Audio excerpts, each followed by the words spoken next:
Autoline Daily is brought to you by Bridgestone. For drivers who want to get the most out of their cars, it's Bridgestone or nothing.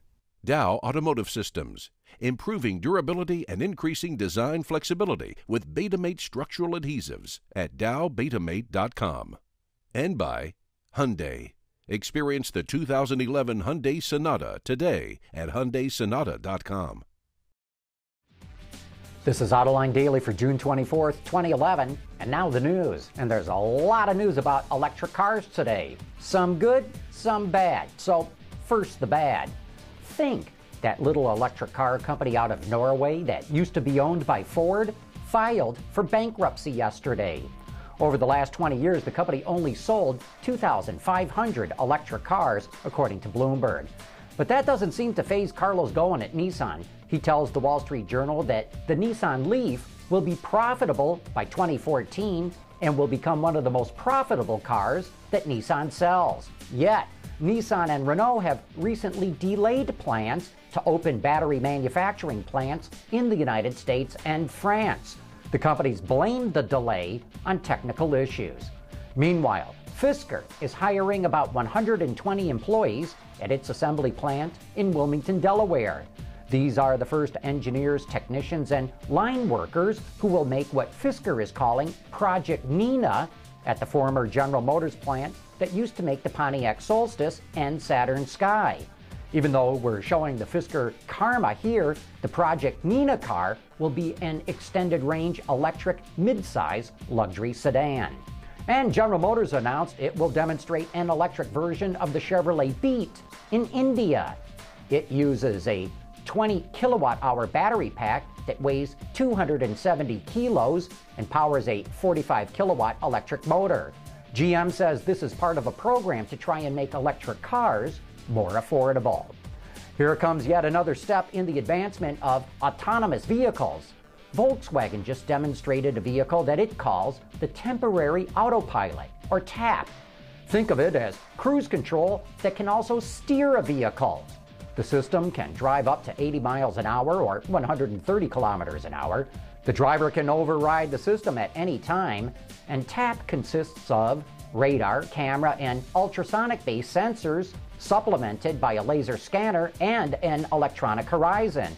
And you know, I keep saying autonomy is the next big breakthrough that's coming in the automotive industry. But in the short term, internet radio is also a biggie. TuneIn, one of the most popular internet radio streaming services, is expanding into automobiles. According to Wards, TuneIn, which is already available in 2011 BMW and Mini models in North America, is discussing deals with other auto companies. It's also the most downloaded paid music app on iTunes. Its software aggregates more than 50,000 radio stations in 140 countries. You can type in an artist that you want to listen to or search by genre on your smartphone or tablet. In BMW's case, the service is integrated with its iDrive system. However, TuneIn faces tough competition from similar providers as well as satellite radio and customized internet services like Pandora. J.D. Power just released the latest initial quality survey, which measures problems reported by drivers during the first 90 days of ownership. The big news is what happened to Ford. Last year, the automaker was the highest-rated non-luxury brand in the business. Now, it's sitting in 23rd place. Complaints about its My Ford Touch infotainment system in the new Edge and Explorer dragged it down. But you know, it's not just the blue oval. Across the board, grumbling about in-vehicle technology was up 18%. But surprisingly, so were powertrain problems. Toyota surged in the survey compared to last year, and Lexus took top honors. Some of the other brands that did extremely well include Honda, Acura, and Mercedes-Benz. But be careful, people. Did Ford's quality really plummet? No, of course it didn't. Just like Toyota's quality did not plummet the year before. You know, sometimes these surveys can be like popularity contests, up one year and down the next. Hey, here's an interesting tidbit. Brazil is Chery's #1 overseas market. Chery, the Chinese car company. Sales in the Latin American country are up a staggering 414% compared to last year, though the numbers aren't that big. We're talking about 13,600 vehicles through May of this year. Even so, I've got to wonder how long the Brazilians will tolerate a flood of Chinese cars. If they're building them locally, no problem. Otherwise, you can probably expect Brazil to step in and protect its domestic auto industry. Ford keeps saying it's going to do more to differentiate Lincoln from the Ford brand. But specifically, what are they going to do? We've got Derrick Kuzak from Ford coming up after the break.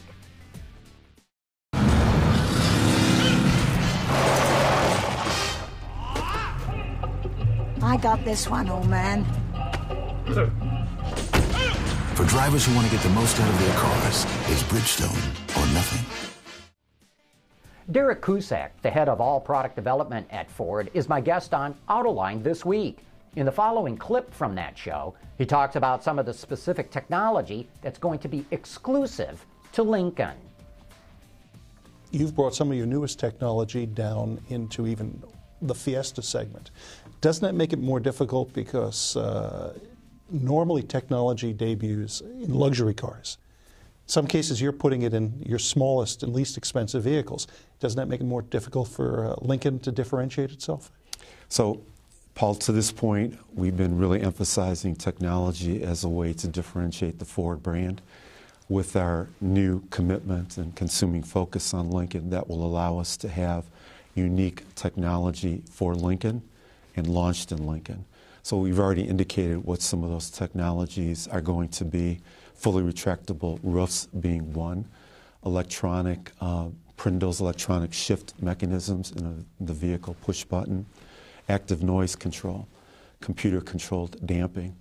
My Lincoln Touch is an existing example.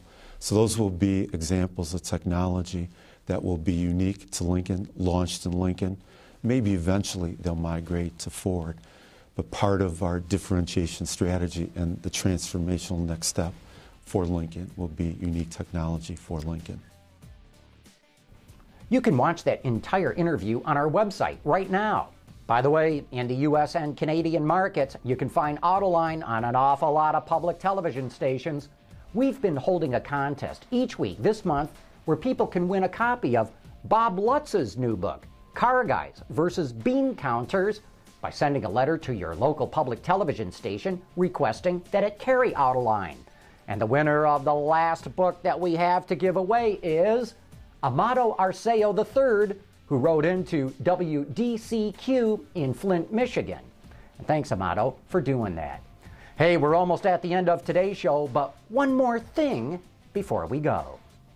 Hey, America, I'm hitting the road for some research. I'm starting in California, stopping in Asia, and wrapping up in Europe, before heading back to Detroit for the first ever Autoline After Hours Fantasy Automotive Draft. For all the details, check our website, AutolineDetroit.tv, and join us there Thursday, June 30th at 7 p.m. Eastern as we draft our automotive super teams. If you can keep a secret, my first round draft choices.